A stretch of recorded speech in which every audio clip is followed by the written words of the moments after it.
ആദ്യം ഘാന, അവിടെ നിന്ന് ട്രിനിഡാഡ് ആൻഡ് ടൊബാഗോ, അത് കഴിഞ്ഞ് അർജന്റീന, അവിടെ നിന്ന് ഇപ്പോൾ നമ്മുടെ പ്രധാനമന്ത്രി നരേന്ദ്രമോദി ബ്രസീലിൽ എത്തിയിരിക്കുകയാണ്. അദ്ദേഹത്തിന് ബ്രസീലിന് വലിയ രീതിയിലുള്ളൊരു സ്വീകരണമാണ് ലഭിച്ചിരിക്കുന്നത്. ഇത് എടുത്തു പറയേണ്ട ഒരു കാര്യം എന്ന് പറയുന്നത്, ബ്രസീൽ എന്ന് പറയുന്നത് ചൈനയുടെ ഉറ്റ തോഴനാണ്. ചൈന ബ്രസീൽ നരേന്ദ്രമോദിക്ക് സ്വീകരണം കൊടുക്കുന്നത് കൊണ്ട് തന്നെ ഇപ്പോൾ പിണങ്ങിപ്പോയ സാഹചര്യമാണ് നിലവിലുള്ളത്.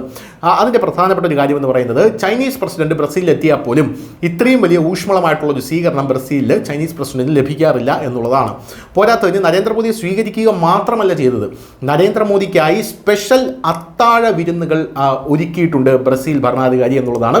മോദിയെ കഴിക്കാനും ക്ഷണിച്ചിട്ടുണ്ട്. ഇത് ചൈനയെ വലിയ രീതിയിൽ ചൊടിപ്പിച്ചിട്ടുണ്ട് എന്നുള്ളതാണ്. അതുകൊണ്ട് തന്നെ ചൈന ഇപ്പോൾ ഈ ബ്രിക്സ് ഉച്ചകോടി അറ്റൻഡ് ചെയ്യില്ല എന്നുള്ള റിപ്പോർട്ടുകൾ പുറത്തു വരുന്നു. എന്തായാലും 17ാമത് ബ്രിക്സ് ഉച്ചകോടിയിൽ പങ്കെടുക്കാനാണ് മോദി ബ്രസീലിലെ റിയോ ഡി ജനീറോയിൽ എത്തിയത്.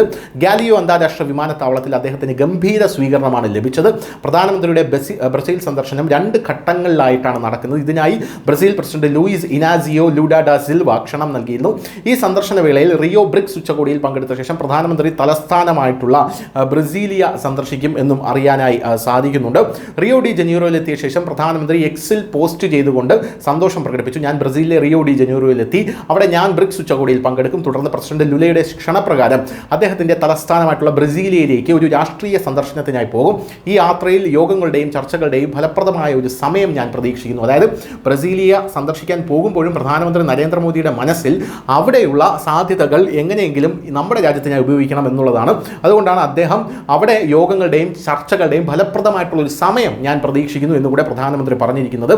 എന്തായാലും ബ്രസീലിയൻ പ്രധാനമന്ത്രിയുമായി മോദി ഉഭയകക്ഷി ചർച്ചകൾ നടത്തും. ഇന്ത്യയും ബ്രസീലും തമ്മിലുള്ള തന്ത്രപരമായിട്ടുള്ള പങ്കാളിത്തം ശക്തിപ്പെടുത്തുക എന്നതാണ് ലക്ഷ്യം. വ്യാപാരം, പ്രതിരോധം, ഊർജ്ജം, ബഹിരാകാശം, വ്യവസായം, കൃഷി, ആരോഗ്യം, ജനങ്ങൾ തമ്മിലുള്ള ബന്ധം തുടങ്ങിയ പ്രധാന മേഖലകളിൽ ഈ പങ്കാളിത്തം ശ്രദ്ധ കേന്ദ്രീകരിക്കും. ഇതിലെല്ലാം അസ്വസ്ഥമാകുന്ന ഒരു രാജ്യം എന്ന് പറയുന്നത് ചൈനയാണ്. എന്തായാലും ബ്രസീലിൽ നടക്കുന്ന ഈ ഉച്ചകോടിയിൽ ലോക നേതാക്കളുമായി ഉഭയകക്ഷി ചർച്ചകൾ നരേന്ദ്രമോദി നടത്തുമെന്നാണ് അറിയാൻ സാധിക്കുന്നത്. News desk, news India Malayalam.